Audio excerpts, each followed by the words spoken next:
네, 앞서 리포트에서 보신 것처럼 이 후쿠시마 오염수 문제는 국제적인 논란거리로 자리 잡았습니다. 이 오염수 문제 해결을 위해 우리는 어떤 방향으로 나아가야 할까요? 전문가와 함께 오염수 문제 더 자세히 살펴보겠습니다. 에너지 정의행동 이현석 정책위원 스튜디오에 모셨습니다. 위원님 안녕하세요. 네, 안녕하십니까. 이 앞서 리포트에서도 나왔는데 일본은 후쿠시마 핵발전소 오염수를 처리수라고 네. 주장하고 있습니다. 왜 이렇게 주장하는 건가요? 예, 이게 물이 오염되지 않았다는 걸 강조하기 위해서인 거죠. 앞서서 이제 VCR에서 나온 것처럼 예. 방사능에 오염된 물을 처리를 해서 그 중에서 이제 방사능 핵종들을 약간 줄이는 과정을 그동안 예. 해왔습니다. 그렇기 때문에 이거는 이제 처리된 물이다. 라고 하는 걸 강조하는 거고요. 예. 하지만 사실 여기에도 아까 나왔었던 세슘이라든가 스트론튬 그리고 특히나 지금 문제가 되고 있는 삼중수소 같은 예. 그런 대표적인 방사성 물질들이 그 안에 그대로 다 있는 겁니다. 자, 이 핵발전소 오염수 위험하다는 거는 좀 많은 분들이 네. 알고 계실 거예요. 근데 실제로 해양 방류가 되면은 얼마나 큰 피해를 입히게 되는지도 네. 궁금한데요. 오염수가 얼마나 위험한 것이 좀 실제 사례 등을 네. 들어서 설명을 해주시겠어요? 일단 지금 그 사고가 난 지 10년이 지나지 않았습니까? 예. 후쿠시마에서 사고가 난 지 10년이 지났고, 근데 최근에 언론에서도 나왔습니다만은 이제 방사능에 오염된 물고기들이 잡히고 있다는 거죠. 현재도 거기에 추가적으로 방사능 오염수가 들어가는 겁니다.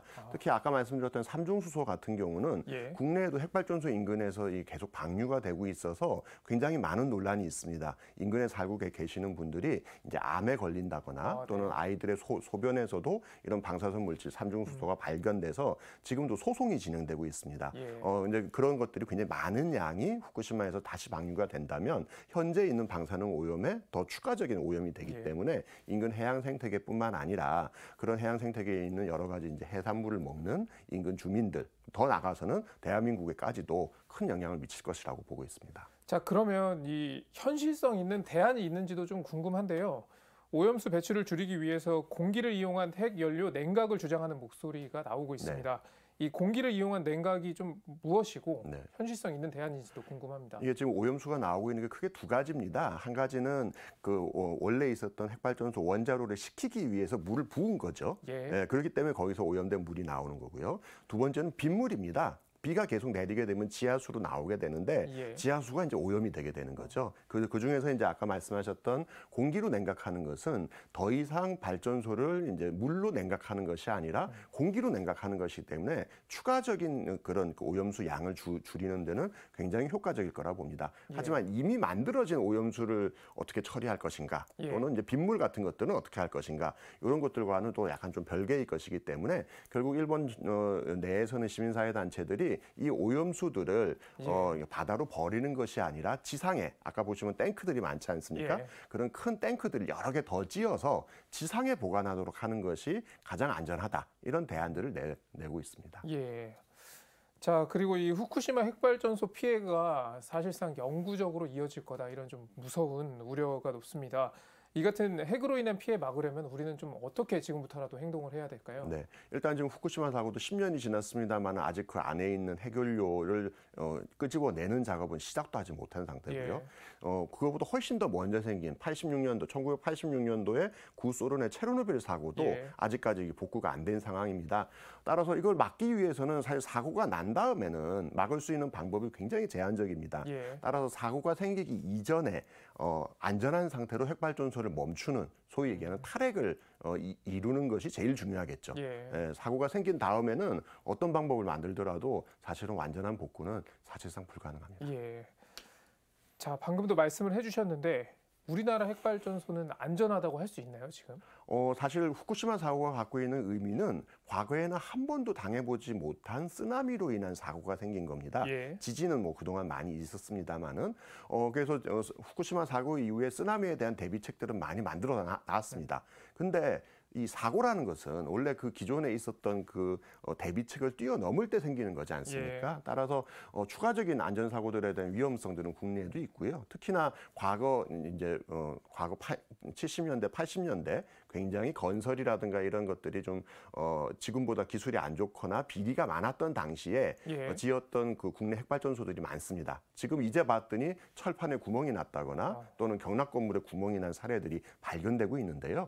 이런 좀 인적적 인적 사례들, 인적 피해들을 어떻게 줄일 수 있겠는가라는 게 중요할 거라고 봅니다. 어쨌든 현재 상태로서는 그런 것들이 다 누적되어 있기 때문에 안전한 핵발전소라고 하는 것은 없다 이렇게 보시는 게 정확할 것 같습니다. 언제든지 이 위험성이 내재돼 있다 이렇게 이해를 하면 될 것 같습니다.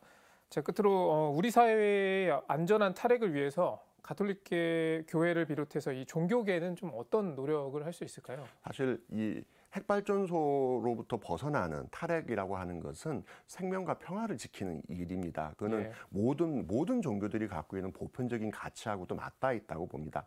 따라서 현재 있는 위험한 이 핵발전소들을 어떻게 빠르게 단계적으로 줄이겠는가 이런 부분들에 대해서 각계각층이 다 노력을 해야겠습니다만은 그 중에서도 특히나 종교계에서 더 관심을 갖고 이 문제들을 좀 살펴봤으면 좋겠다.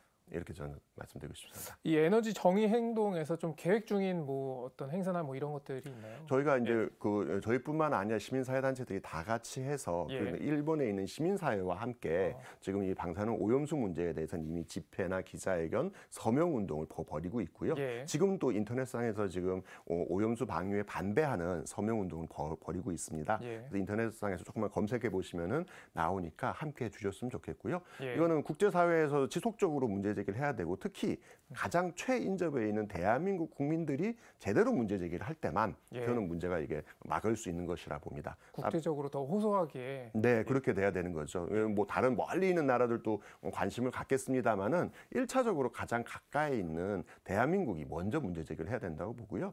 사실 이 뉴스가 지금 처음 나온 게 아니고 매번 반복되어 나오는데 네, 맞습니다. 나올 때마다 잠시 좀 인기를 끌었다가 조금 더 지나게 되면은 이런 뉴스가 있었는지 이렇게 시들해지는 그런 경향들이 많았습니다. 따라서 좀 지속적인 관심을 갖고 일본 정부를 압박하는 그런 노력이 필요할 것 같습니다. 이 혹시 일본 정부가 기습적으로 이 오염수를 방류할 수도 있을 가능성이 있는 건가요? 일단 아까 리포트에 나온 것처럼 예. 2022년 하반기에 포화될 것으로 예상됩니다. 예.